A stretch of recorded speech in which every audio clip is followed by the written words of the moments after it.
Om Jananim Saradam Devim Ramakrishnam Jagadgurum Pada Padme Tayo Shritva Pranamami Muhur. So today is a great master. Last Sunday we had Gospel of Sri Ramakrishna. So we continue from where we left last time, where Swami Shardanand, even before beginning to discuss the Sadhak Bhava of Sri Ramakrishna. Before discussing the Sadhak Bhava, we have to know what sadhana is. So we were discussing and very briefly, the heading of the Leela Prasang paragraph, in which that explains almost everything.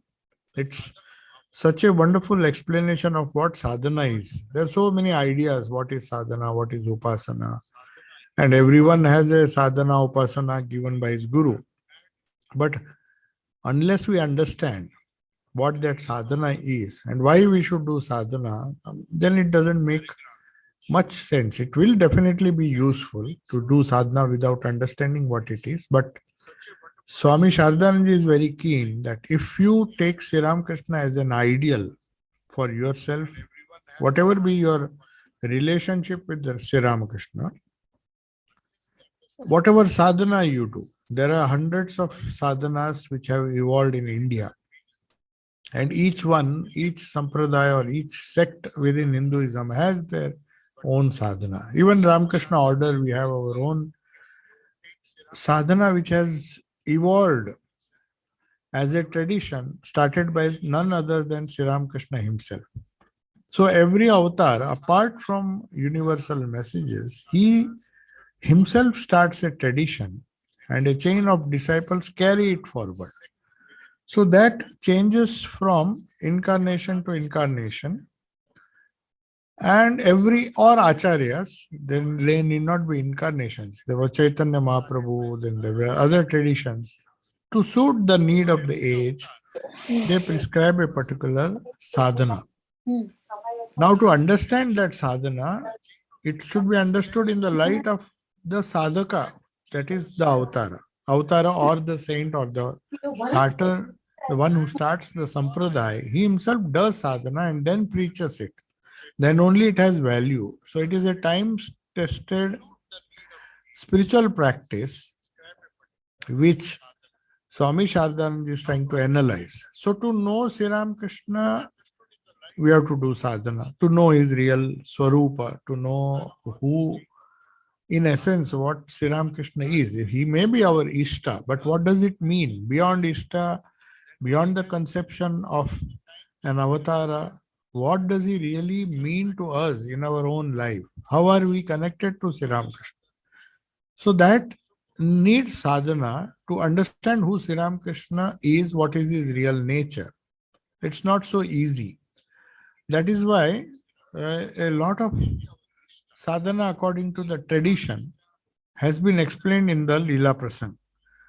And he is explaining in a very general way, because the particular instructions given by the guru who is in that particular tradition may vary from guru to guru or may vary in details, not in the essence.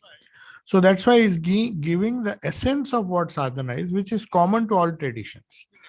Whether whoever be your guru, whoever be your Ishta, Sri Ramakrishna, Swami Shardananda says, according to Sri Ramakrishna, sadhana is the effort to know the cause of the world, which is beyond space and time. Now, this is a very tricky thing. Why should we know the cause of the world? That's the question. Now, we will come to that. He will discuss that. Very clearly, he will discuss. But he says sadhana, you should know, is to know the cause of the world, which is beyond space and time. And that is represented by our Ishta. So when we know Sri Ramakrishna, we will know something, some reality, the truth which is beyond space and time, and who is also the cause of the world. He is the Karana and he is the Karta. He causes this world, but at the same time, he is himself inside the world.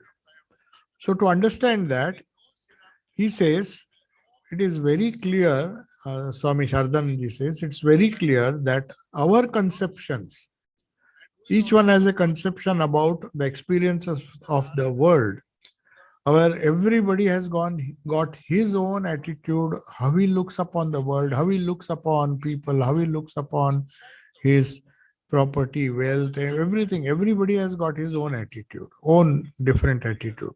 And how that attitude is formed, he says they have taken their present form. What we are today, how we understand the world, how much importance we give to things other than God, is all determined, according to him, as a result of habits, samskaras, accumulated over a very long period of time. And now that long period of time can be one birth, two births, hundreds of births. We do not know. If we want to have the right knowledge about the world, then, because here first he says it is sadhana is the effort to know the cause of the world. Because to have a right knowledge of the world, we have to know the cause. Why we are in this world? What is the purpose of our birth? Why do we live and why do we die?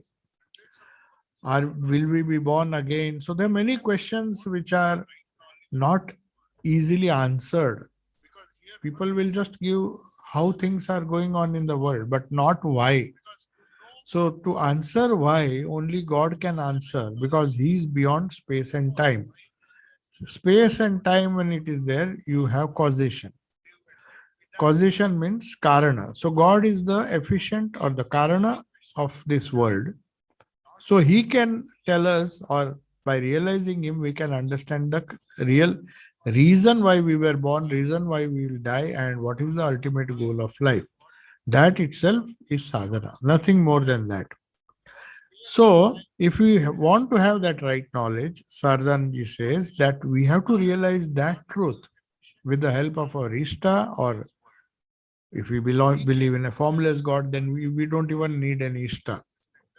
We don't need a God with form, because that formless, that is that which is beyond name and form, that which is beyond space and time, that which is beyond our mind, limited mind and intellect, and all the attributes of the world that we see.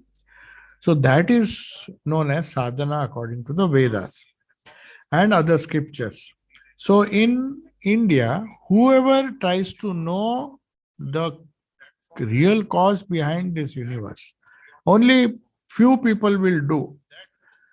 As Bhagavad Gita says, Sri Krishna says, Manushyanam sahasreshu kaschid yatati siddhaye.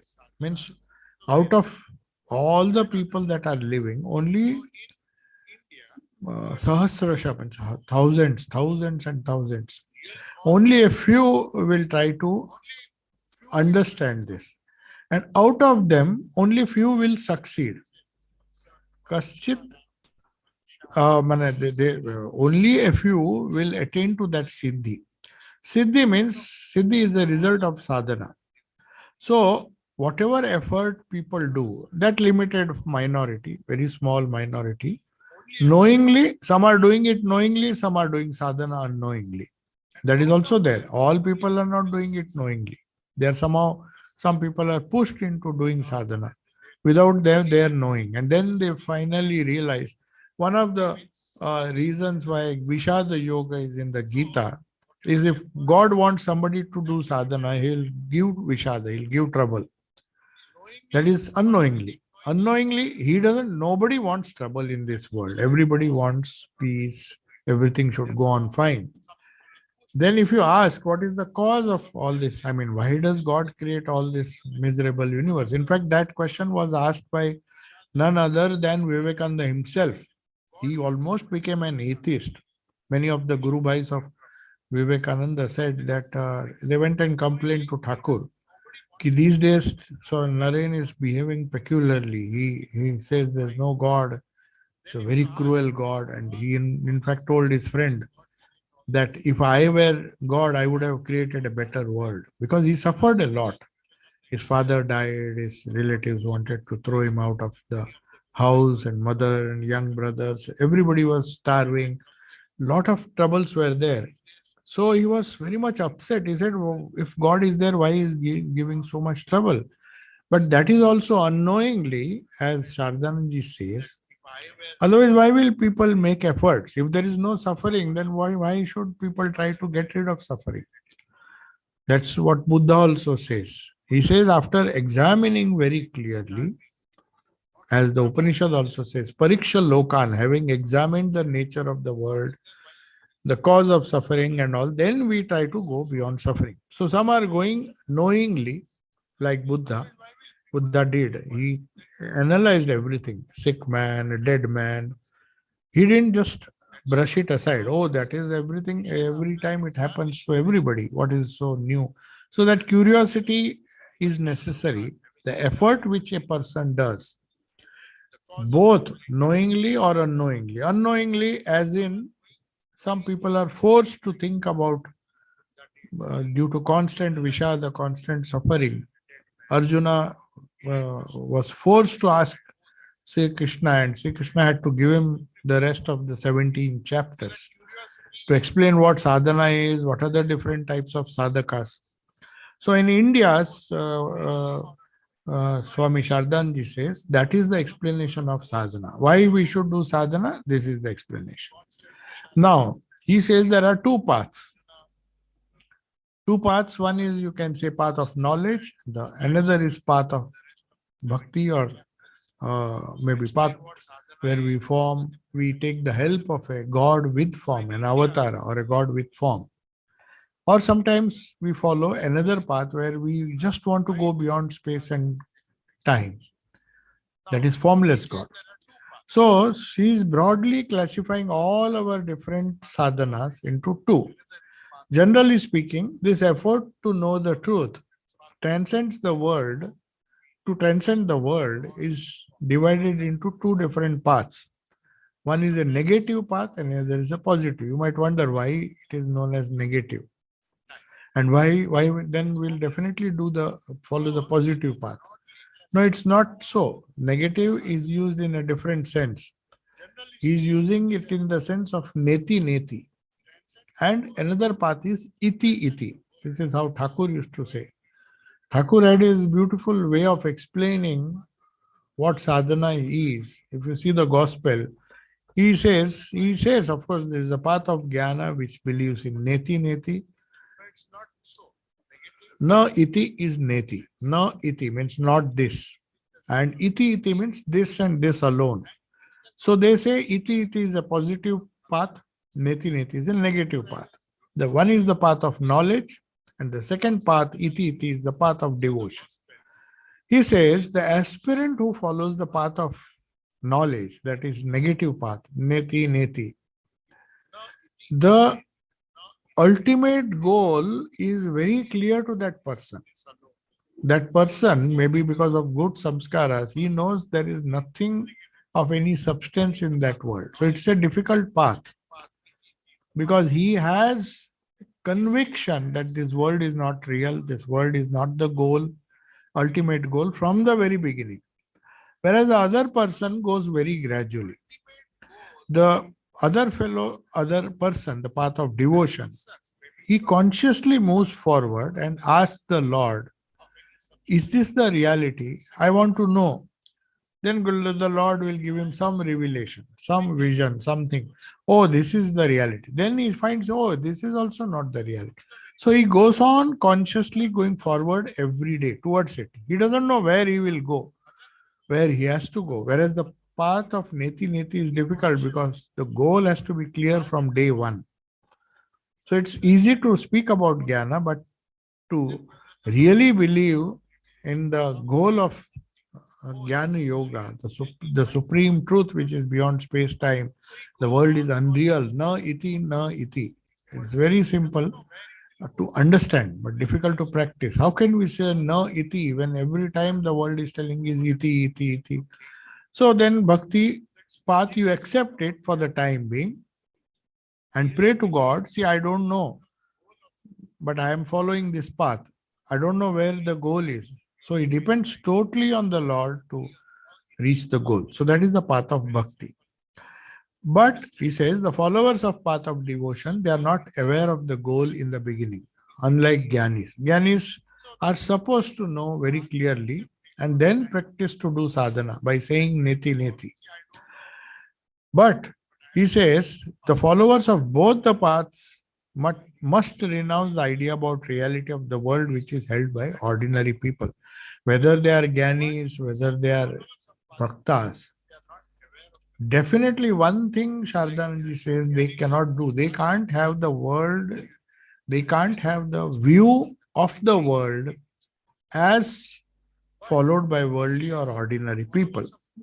That much they have to renounce. Bhakta will renounce slowly, whereas Jnani has to have a definite idea that this is not the word, I something beyond neti, not this, not this. So he has to have vairagya right from beginning. The Jnani follows the path of one who follows the path of knowledge, tries to renounce the world, renounce this idea of the world which normal people have right from the beginning. But he, perhaps the devotee doesn't do that. He renounces the world slowly, little by little. And then first he renounces the selfish, pleasure-oriented idea about the world. And this is known as, according to Shardanji, this is the idea, this is the vairagya of a bhakta. Vairagya of a Jnani is intense, whereas the vairagya of a bhakta is slow. And scriptures accept that. That is the alternative iti iti path. So because the second argument Swami Shardanand is giving is that human life is ever changing. And ultimately it is inevitably subject to death. So no matter how much we try, one day we are going to die. And for a even person, he says, with a little wisdom, the idea that this world is not something permanent should come naturally. Whether it comes or not, that is a different issue. But he says, if a little thinking you do, see, that is how Swami Shardan is slowly trying to prepare the ground to understand Sri Ramakrishna as he is. It is very difficult. So that's why it is very, very important, even before following a particular sadhana or upasana, even to approach a guru and first we have to know the ideal, and there is no other book greater than this great master or the divine play. It's the same time, it's a different translation. So reading about the great message of Thakur as you find in the gospel is one thing. We hear wonderful wisdom. You can get a lot of guidance. In fact, that is a wonderful book by itself. But at the same time, if somebody wants to do formal sadhana, who decides to take initiation, or one who decides to take spiritual life seriously, for people who are just happy with the gospel, that is also fine, because in the gospel you don't need to be so serious. It's a serious book, it's a very serious book, but Swami Shardanji says that unless you understand the life of Sri Ramakrishna, then only you will understand his message. So his message cannot be separated from his life. So, and all the paths, all the sadhanas, fortunately in this age, why we are not very fanatical that Ramakrishna should be followed by all. That's not our intention. Why we think Ramakrishna is the ideal for this age? Because he followed all paths. He was not narrow. So a follower of Sri Ramakrishna, you will very often find they go to they love Krishna, they love Kali, they love many other gods and goddesses. There's no problem with because he's Sarva Deva Devi Swarupa. But to understand this Sarva Deva Devi Swarupa, this very concept, Swami Shardanji says that if we follow the path of iti, it's the path of bhakti, then we gradually develop the idea of the true nature of Sri Ramakrishna, whom we are worshipping. Even the Vedic age, Vedic rishis, they intuitively understood. First they thought fire is God. They did yajna, they did ahuti. Then one wise rishi says, Kasmai devaya havisha videma. I am doing all this puja and all this ghee I am pouring. Where is that going? Is it going to the fire? Or where does the fire take it? Kasmai devaya. I do not know. They were very honest people. They said, I am doing everything, but I do not know to which God this ultimately, this puja or this offering or this yajna, this ahuti will go. Kasmai devaya havisha. Havisha means havishan, that offering. To which God I am offering this, I do not know. So that is exactly the path of bhakti, where you do not know, you are worshipping Sri Ramakrishna with your limited understanding. And as you try to understand, that's the reason why we should discuss our Ishta, at least our Ishta. We don't have to discuss all the gods and goddesses that are there, though he is Sarva Deva Devi Swarupa. Now and then, when you feel like worshipping other gods, you can definitely try to know the nature of that aspect of deed. Like we have one aspect which is Krishna, one aspect which is Kali, one aspect which is Ganesha. There are hundreds of gods and goddesses. But when we come to Sarva Deva Devi Swarupa, Sri Ramakrishna, because we are focused on the great master now, we'll find that for people who accept the Sri Ramakrishna form as the form that will take us to reality, they will have to understand who Sri Ramakrishna was, what he did, what sadhana did he do. So, but before that, he says there is another category who somehow don't feel like accepting Sri Ramakrishna as an incarnation. Once somebody asked Swamiji why he did not preach in the West, he should have aggressively preached. If he knew that Sri Ramakrishna is an avatar, why did he not preach? He wrote in that famous letter that each one has to accept Sri Ramakrishna as he wants. Let them accept him as an avatar, let them accept him. Saint, according to their understanding, let them accept him, whichever way. It doesn't matter that all have to have the same idea. So the idea evolves if we understand what sadhana is and what sadhana Sri Ramakrishna did and what are his words about sadhana. So that is the gospel and the great master. So the goal of the path called Neti Neti is to know what am I. That is for people who don't have faith or don't wish to accept any god with form, any avatara. For them, the sadhana or the means is what am I or who am I? That is what Raman Maharshi and all, they just wanted self-realization. Just ask this question, who are you? Without asking that, how can we live? So they become very introspective. Upanishads say that one who starts thinking about this I, the feeling of I which comes from within, he thinks a lot, he becomes introspective. Those who don't think about the I, they just go on using this I or ego in interacting with the world. They are not bothered about even thinking for a moment, who is this I who is doing all this good things or all this mischief, whatever I do because of the ego, either it is good or bad. So they don't bother about the consequences, or even if they bother about morality, doing good things, they never ask who is that person, why is he doing good. As Duryodhana put the whole blame on Krishna. He said, I know what is dharma, but I can't do it. I know what is adharma, but I can't avoid doing it. Means he is shaking the responsibility and saying that you are responsible. You have created, you know better. I know, not that I don't know dharma, but I know, but I can't follow it. So that is the question which a Jnani asks. He, according to the Upanishads, he tries to find out the Atma or the self.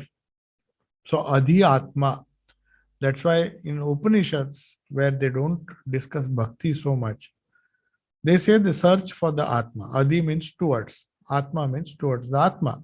So who is this I? What am I? That is Adhyatma.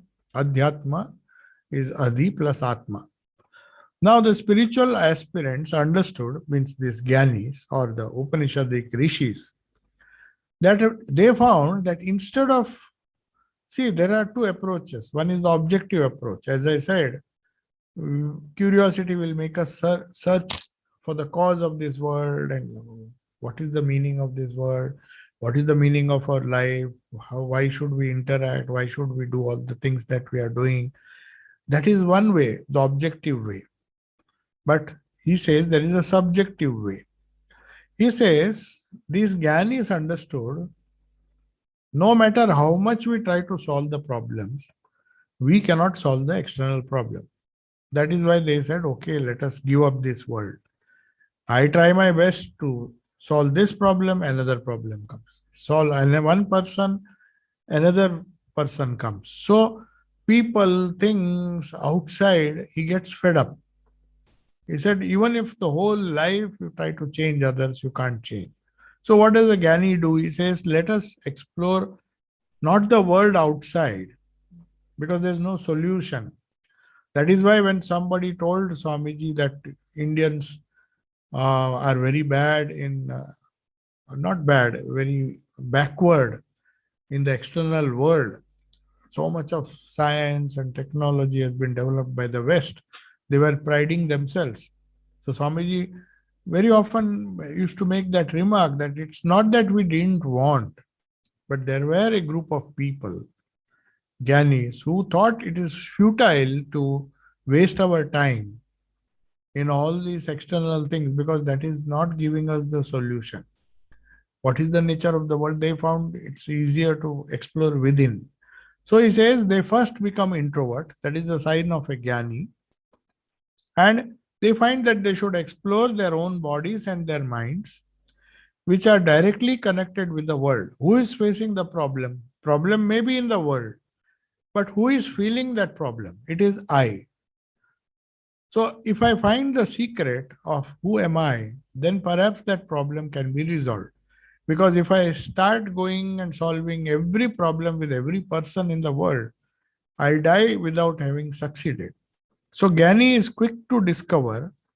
He says rather than blame the external situation and objects, he tries to go within. And he believes, firmly believes. That is why he follows the path of Neti Neti. He says it is quicker to discover the secret or to discover the Lord within than outside.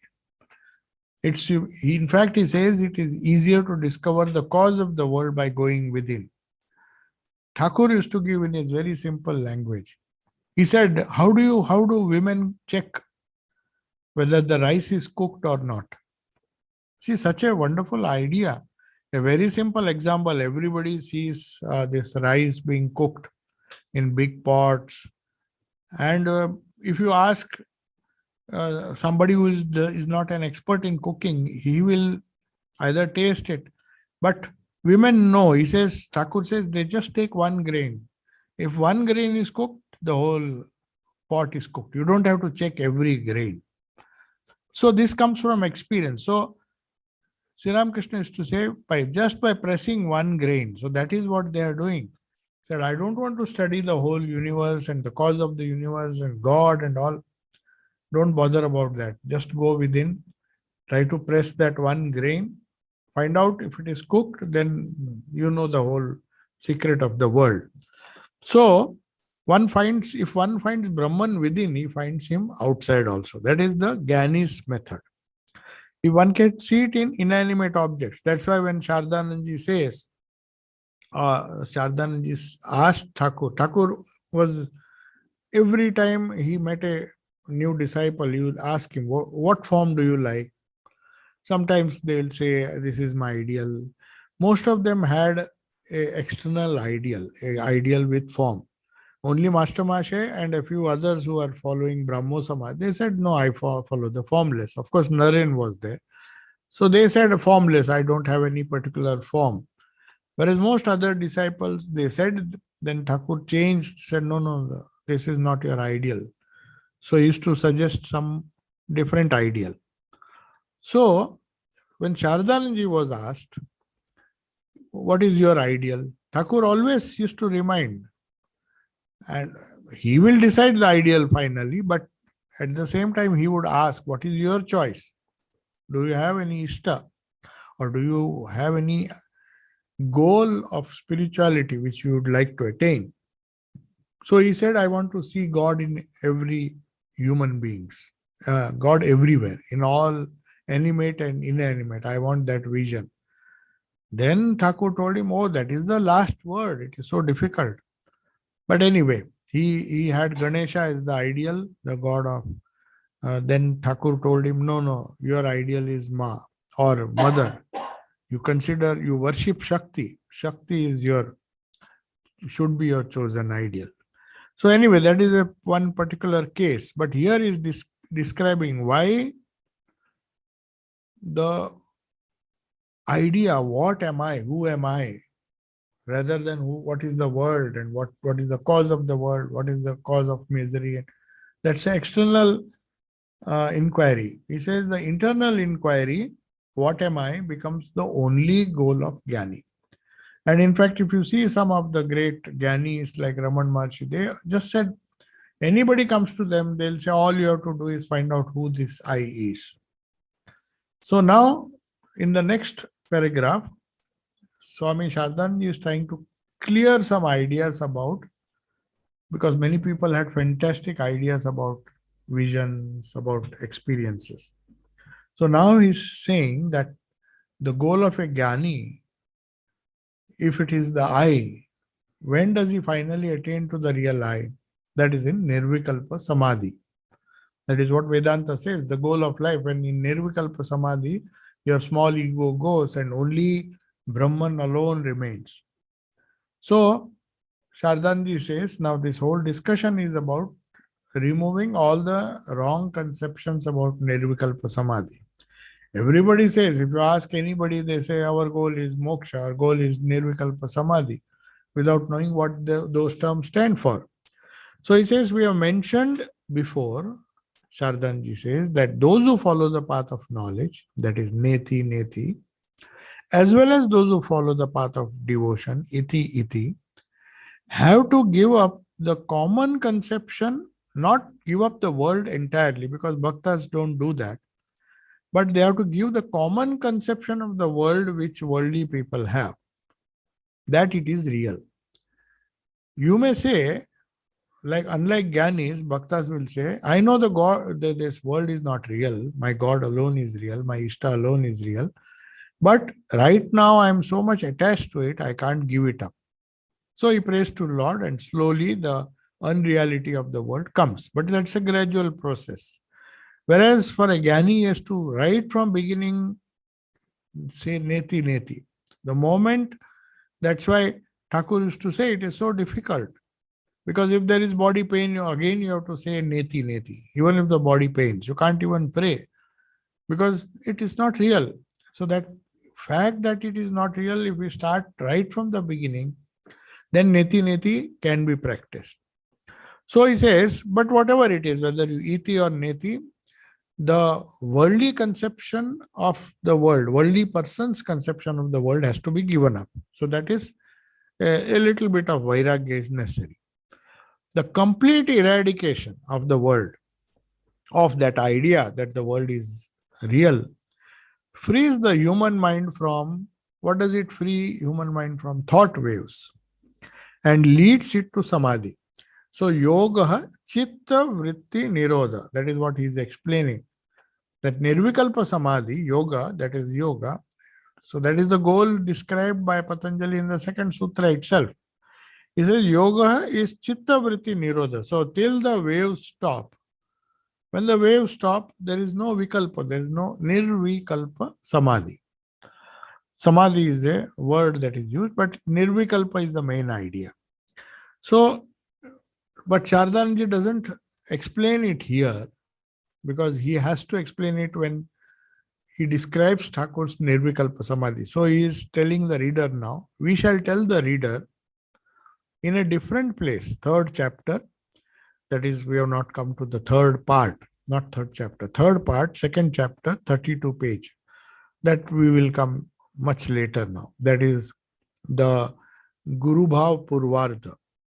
That is Sri Ramakrishna as the Guru. So there Nirvikalpa Samadhi and how he gave Nirvikalpa Samadhi to Naren and all those things will be discussed. But he says right now we are not discussing.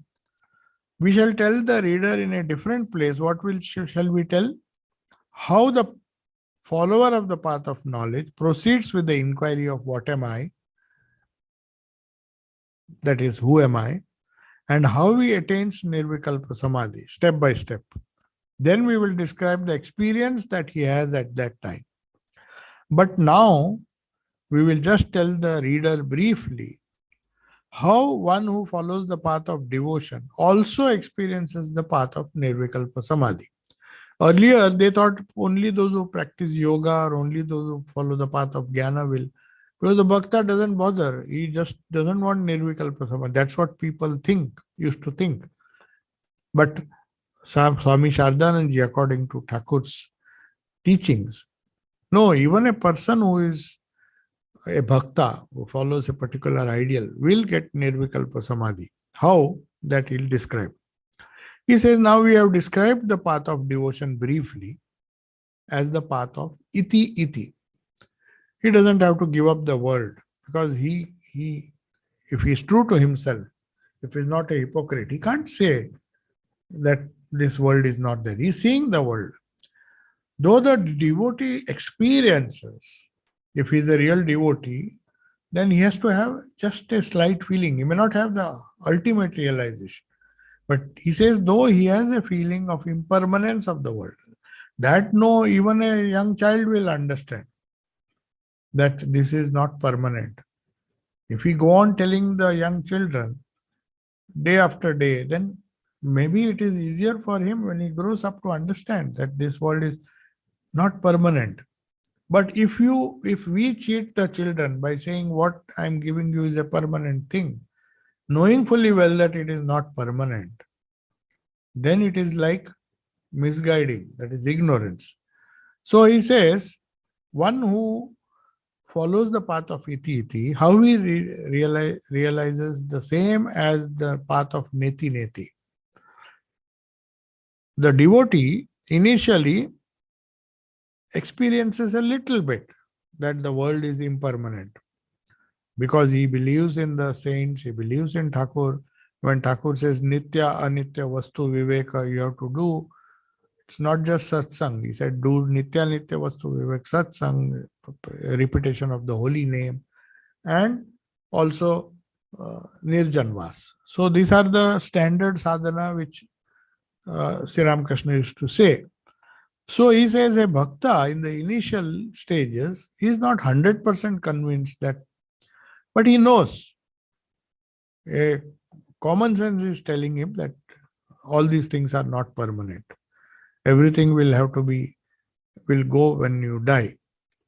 Or when anything which has a life, it will be broken someday. Every object that exists, it doesn't eternally, it's not permanent.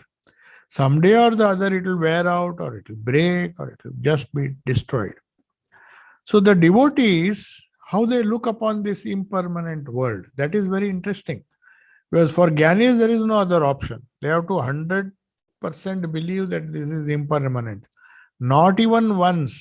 That means that's the difficulty of the path of Jnana Yoga, of Jnana. Because if they, for a moment, they feel that this world is real, then they will not be successful. Whereas for a bhakta, it is more natural. So they say, okay, it is impermanent, but because God has created them, because my Ishta, so they connect somehow. It's not impermanent, it's not permanent, but my God is permanent and He owns this. So they consider everything to be their own just because it belongs to God. So they put God in between. You may remember in the gospel, one old man was very fond of that young grandson. So he says, then Thakur, he comes to Thakur. I said, I can give up everything. Maybe he was disgusted with his sons and daughter, but grandson somehow attracted him. So he came with a genuine problem. He said, I can't give up this grandson. So he was a bhakta, obviously. So Thakur told him, no, it doesn't matter right now if you can't give him, but you give him up gradually by seeing the Lord in him. Why don't you? Because most of the children, their names are based on some god. So either his name is Krishna or Rama or some Gopala. So he says, you just think that Gopala is that Gopala whom you are worshipping. And slowly you will see that the attachment goes, attachment to the temporary will go and become permanent. So, but the bhaktas have to be very alert about one thing. They say if everything is God's, then they shun whatever they believe to be an obstacle. See, because everything is God, then I'll eat, drink, and be merry, because that is also God. So Sardanji warns that they have to be careful. They have to shun whatever they believe to be an obstacle to the path of the experience of that relationship with God. The pressing goal of a devotee is to love and be absorbed as far as possible on a particular form of God, and to perform every action for the Lord's delight. Maybe the work has to be done as part of duty, but do it as an offering to the Lord or for His joy. As an offering, when you offer something, you do the best, you give the best to the Lord. So all our activities are like gifts. Then he says, how the attainment, but such people, maybe they'll reach the God with form, the form which they were worshipping. But how will it ultimately lead to neti, or maybe lead to nirvikalpa samadhi by following the path of? Maybe they'll get stuck. They'll get stuck in Vaikuntha, or they'll get stuck somewhere in some world where they want to be with the Lord. Will they get nirvikalpa samadhi? This was a very important question, because many of the Vaishnava saints, they say, we don't have that desire to be free. We want to be with Krishna. So let us be in Vaikuntha eternally with Vishnu or Krishna. So that is the abode of Vishnu. And that is their goal. So how will they reach nirvikalpa samadhi if they have not sought it? If they have not tried for that? They are following the path of iti. So they are gradually going towards their ishta. But what is the guarantee that they will also get nirvikalpa samadhi? Now this is very important, because people thought, at least in those days, that worshipping God with form is bad. That is why this Brahmo Samaj came. Said it is a superstition. First of all, God doesn't have a form. Secondly, you worship Him in an image, which is still worse. That's the worst kind of idolatry. So to remove that doubt, that even through the path of iti, by worshipping a God with form, you can attain nirvikalpa samadhi.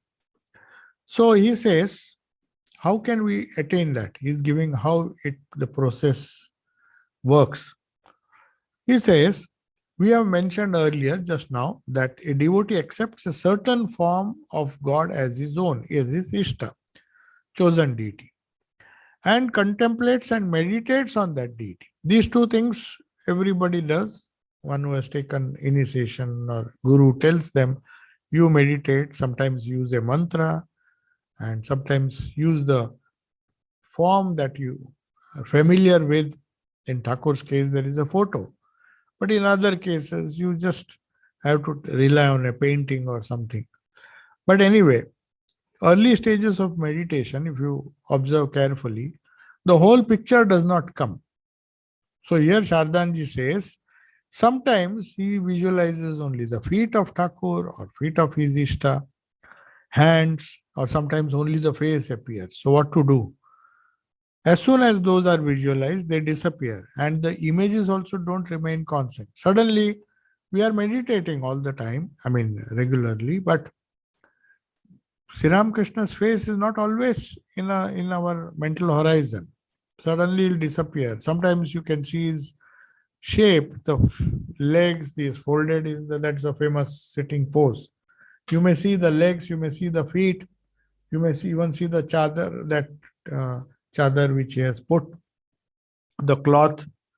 So we get that idea when we meditate, but the whole form doesn't appear at a time. Then what to do? He says, as soon as those, and moreover, he says, as soon as you see one part of his form, it vanishes. Some other part comes, or sometimes nothing remains. So he says, as meditation gradually deepens, how the form becomes constant. The form begins to remain steady. That is how it happens in front of the devotee until, when does it disappear? Only when the mind is restless. So one of the ways of keeping that form steady is stop the restlessness of the mind. Either do it before meditation or by meditation itself. As Holy Mother said, Japat Siddhi, Japat Siddhi. The only way, there's a very interesting thing which I read. What is the importance of Japa, Japat Siddhi? It's the very psychology of Japa is wonderful. Because suppose I am talking to you, anybody is talking to anybody. What happens in the process? He uses words. Words become sentences. So, a person who is having a casual or even a trivial or a gossip or some stupid conversation also, or some very intellectual conversation, he starts with a word. His mind is now very keen to form a continuous sentence. Then he says a second word. Then he says the third word. Then he says the fourth word. And then these words go on in a sequence. So the mind has to strain a lot. What to say next? That is why it's so difficult for people to speak. It doesn't come so easily. They see, no, I can't do that. I can read, I can just read, that is fine. But if you ask me to speak, the words will not come. The reason is that you require a tremendous concentration to know which word comes after this, then which word. Am I saying the right thing? Am I speaking sense? So all these things creates a strain and the mind becomes restless because of that. But he says the person who does japa, he knows exactly what word will come after the first. You do one japa, the next word is the same. So he is relaxed. If there is uncertainty in life, there is tension. Have you seen? If you are not sure how many guests are coming, how many people are coming, suddenly they come. But if you know one person will come, then the next one will come in a queue, you are prepared for that. Then there is less tension. If suddenly a crowd comes, it's so difficult. Mind becomes disturbed. So to stop that disturbance, restlessness, japa is done because during japa you are very relaxed. You know, after the first japa I have to do the second. After the second, same word I have to repeat. So though it is very simple, it is a wonderful psychological thing. And if one does that, then that same habit helps you to meditate on the chosen deity. Then that half hand, feet and face, they won't come and disappear. As meditation gradually deepens when there is this constant repetition. The only purpose, of course, the japa has its own inherent power, the vibration, which can calm down the mind. That is different. I'm not talking of that. Even the repetition of something again and again and again, that habit makes you very steady. So then Shardanji says something wonderful. He says then wonderful things start happening. I mean, he's talking of a devotee now, not the Gyani. He says, when the meditation of whole form is seen, very slowly that form starts speaking, that form starts moving. Now, these are all experiences because somebody asked Shardananji. He said, how did you know so many things that Thakur used to experience? This, that. Very humbly, he said, I have not recorded anything in this book which I have not experienced myself. So, that shows that he has seen how the stages come. First, you see intensely the form, then suddenly, as Thakur used to be very much upset, used to tell mother, I can't see, when he used to touch his finger. Take his finger and put it near the nose to feel as if the breathing is going on. So he used to he wanted that, is it just a form? Is mother cheating me? He said, all the Ram Prasad and all saints have told me that Lord speaks, Lord converses with them, conversed with them, mother spoke to them. Then why are you cheating me? So he was getting restless. So definitely this meditation, this focus, this intense anxiety or intense desire to see the form, slowly the form starts moving, he says. The devotee, as the meditation becomes deeper and deeper, he sees the divine form move, divine form smile, he hears the deity speak, and ultimately even feels the touch of the divine form. The devotee then perceives the form in all as alive, in all the aspects. One Swami Turiyanandji said that Baburam Maharaj, when he was just coming out of puja, used to do puja in the old temple in Belur Math. As soon as he came down, he suddenly was in such a high mood. He said, once he was not able to understand why Turiyanandji is not seeing. He said, can't you see Thakur? He is walking here. He is talking. He could see Sri Ramakrishna all around him. And everywhere he could feel the presence. So that touch of the divine form also one can feel, provided the intensity of meditation is there. Then if the devotee feels that the Ishta is alive in all the aspects. Whether the devotee meditates now with eyes open or eyes closed, for him it is not necessary now to close the eyes because he is visualizing very strongly and also perceiving or having a real vision of the Lord. Then later still, means the next stage, as a result of the devotee's faith that the chosen deity can assume various forms at will, he believes, because Thakur used to, Sri Ramakrishna used to tell mother, I want to see you in this form. I want to see you in this form. I want to see you in Jesus' form. He was so hungry to see God in various forms. And mother fulfilled his desire. So he says that all the forms, in fact, Swami Abhedanandji, when he was meditating, he was advised by Sri Ramakrishna. Again, he never allowed him to come with contact with Naren because he thought he believes in God with forms. So let him be not confused with that idea.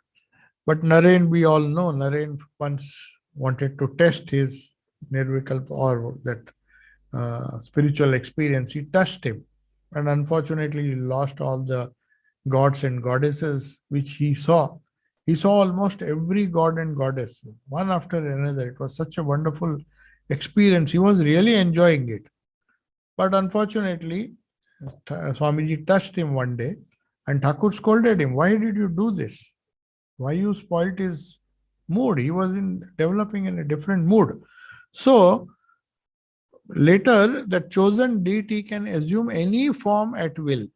That is what we imply when we say Sarva Deva Devi Swarupaya Sri Ramakrishna. When we worship, we don't just worship him. Sri Ramakrishna, who is the Sarva Deva Devi Swarupa. So person who sees one form vividly, one who speaks, talks, he says that divine form you will find emanating. In Sri Ramakrishna's life we could see. He had a vision of Sita and that all merged in his own body. You could see the different gods and goddesses.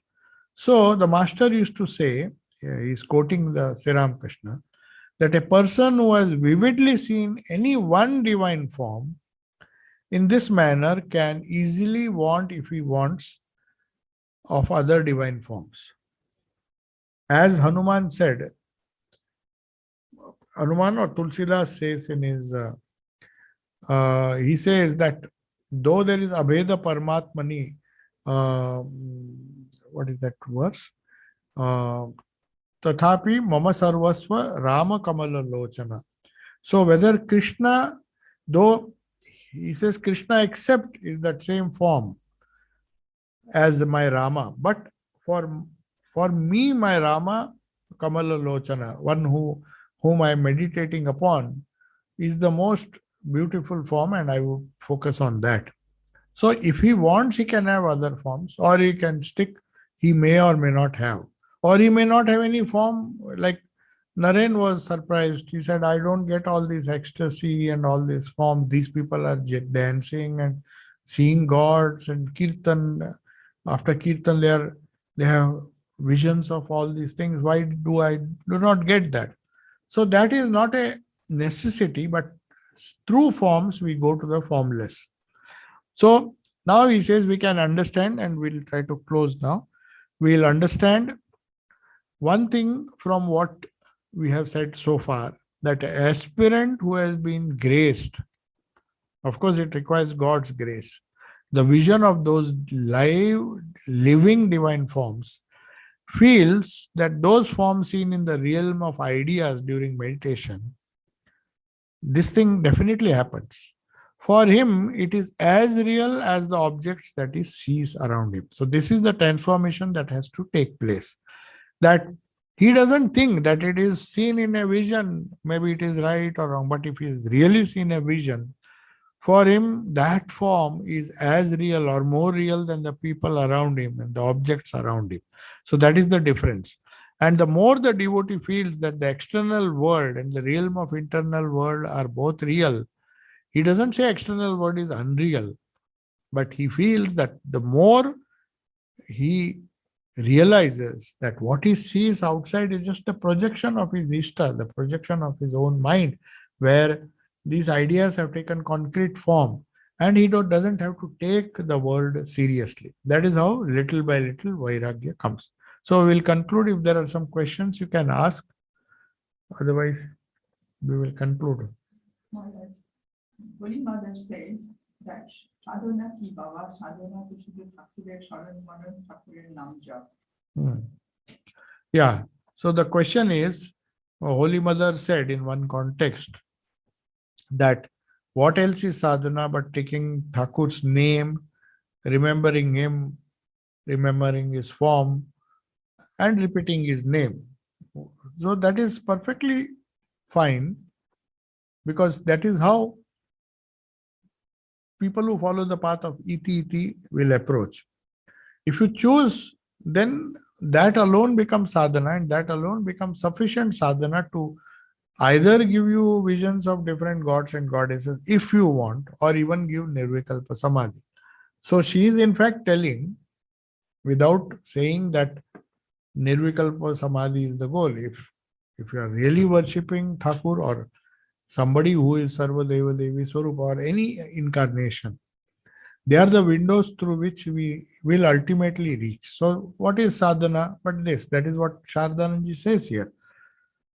The whole talk today was based on this. What is sadhana? So to understand the cause of the world, to understand what is real and what is unreal, and how we can do it either by the process of neti or by process of iti, which Holy Mother referred to. The question which you asked was, Holy Mother referred to a bhakta who, obviously it is meant for somebody who has taken Sri Ramakrishna's name.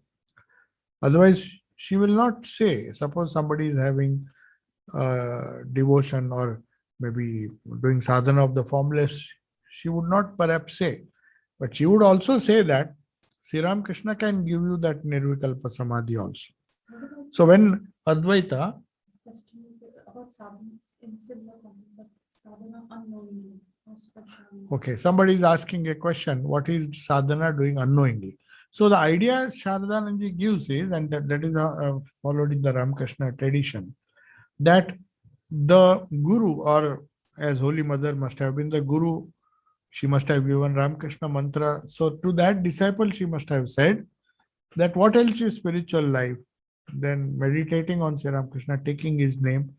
Because as Sharadananji said, path of iti iti ultimately leads to that Nirvikalpa Samadhi. Now, unknowingly, somebody has asked a question. I had explained what unknowingly is. Swami Sharadanji says how one becomes spiritual unknowingly. As I told you, some people, Thakur used to tell, let me give an example. Thakur used to say, some people stand, if we are standing on the bank of a Ganga, whether you jump or whether somebody pushes you, both of them will get wet. So, unknowingly means you were not prepared for that. But that is why you see Kunti told Krishna, don't solve my problems, then I'll forget you. So she wanted, unknowingly she knew that unknowingly problems came in her life. She didn't want the problems. Pandu died, they went into the forest, so much of shock, so much of suffering she had. But she didn't ask, because unknowingly, all her life, she was thinking only of the Lord, because if there is a problem, she will think. And she became so used to these problems that she said, if Lord, if you take away the problem, then I will be distracted. Then I will run after good things. So I am okay. Please don't, all make sure that I remember you always. So that was a great prayer. So unknowingly means through not through your choice. It is not that you chose to follow spirituality. Spirituality was thrust upon you by some circumstance, not necessarily bad. You don't have to always suffer. Sometimes you remember Revered Swami Vireshwaranji, when he was young, he was a good tennis player and he had a friend. He himself says that when I was young, I was not even aware who Vivekananda was, may not have read his book. So one of his friends, whom he never forgot in his whole life, just said that I have finished reading this book, you take it, it's a very good book. And the book that you are going to return, you give it to me. He said, no, I am not interested. He said, Arey, just keep it. We'll return the book together. So that also can be said, though it was definitely he deserved it. He came unknowingly to spirituality, but once he read it, he understood. But that also can mean unknowingly, because one did not go with the intention of following spiritual life, but one just bumps into it and somehow one sticks to it. That is what is meant by unknowingly. Gopal Ma, just repeating Gopal's name, Yeah. had a vision of Gopala. Yeah. Exactly. Yeah, sleeping with her, moving around her. Eknath, Saint Eknath in Maharashtra, he just Vittala, Nam, and he realized God, he became saint. Yes. So this Nam Jap. Yeah, Nam Jap, that's what I'm saying. Nam Jap, the Holy Mother's wonderful advice is to one of the women disciples that the easiest and the best way, you see, we have to solve the problems of life, is to repeat the name of Sri Ramakrishna in silence. She doesn't give any other sadhana, just repeat the name. So that is shown in our tradition in hundreds of saints, whether it is Gopal Ma, there are so many hundreds of, there's no list, is very, very big, because that is the easiest and the best way to way. Even they say unknowingly, for example, Kabir, they say, Kabir got the Ram mantra, but his Guru Ramananda would not initiate him. So he thought of an idea. Of course, that was not unknowingly, that was planned. So he just lay down. He knew that his Guru comes, Ramananda, who ultimately became his Guru, he comes down the step to take a bath in the Ganga. And he was lying there, Banaras, and he deliberately, because it was dark, he lay there, and then he knew that the Guru will come and put his foot on him, and then he will utter, because he had that habit. If he made some mistake or he touched somebody's feet, by his feet he touched somebody, he would say Ram, Ram, Ram, or something like that. That is a habit with many people. We utter the name of the Lord when some mishap has happened. So that way, unwillingly or maybe without, then the Guru was definitely pleased with him. He said that this is a wonderful way, how eager he was to get the mantra. So he became he got initiation by just accident. So that is also unknowingly repeating. And he, whole life, you can see, though he was a Gyani, he just used to so many wonderful sing Naam Japana Kyu Chhod Diya. Of course, that was Mirabai's, but Kabir also believed in weaving. He was a weaver. He neither stopped his duty, he just continued weaving, but with every moment of the loom, he would repeat his Guru's mantra. So yes, that is definitely the easiest and the best way. Not only easiest, it's the best way also. As I said, it does many things. It helps you to meditate. It helps you to control the mind. It helps Raj Yoga. It is Bhakti Yoga. Japa is Bhakti Yoga. Japa is Raj Yoga. Japa is Gyan Yoga, because hold on to the real. Japa alone is everything, and the world is not important at that time, the moment when you are doing the Japa. So all the yogas are included in the Japa Yoga or Japa Yagna. So we'll conclude. There are two more questions. Yes. Does Vairagya come first, or the form of God is as the external world? Yes, somebody has asked in the chat. And another one is, if we were to reach that state of seeing our Ishta, how would we know that it is really the form of Ishta and not a hallucination? Yeah, two things are there. One question is, which comes first, Vairagya or love, or maybe meditation on the Lord? Both come, there is no sequence. As the love for Lord deepens, the Vairagya increases. So Vairagya doesn't come like coming from somewhere. It is already there. Vairagya is not something which comes from outside. It is all inside. But only thing is, the more you love God, the less you love the world, and that is Vairagya. That's one answer. And the second is how to distinguish between. See, when it is a hallucination, you still have doubts. When you have a vision, you become free from doubt. Then there is, as I said, there are higher and higher visions. The form starts talking to you, the form starts moving. So these things will happen. Occasionally, just having visualization of the Ishta may also be a hallucination. But if it persists and it starts moving, it starts talking, then definitely it is a vision. But it's the transformation that happens. Two things definitely happen. The Vairagya increases, his attachment to the world has to decrease. That is one thing. If it has not happened, then the vision is a hallucination. That is for sure. And he becomes more and more unselfish, because selfishness and God don't go together. So we'll conclude. Om Shanti Shanti Shanti Hari Om Tat Sat Sri Ramakrishna Arpanamastu.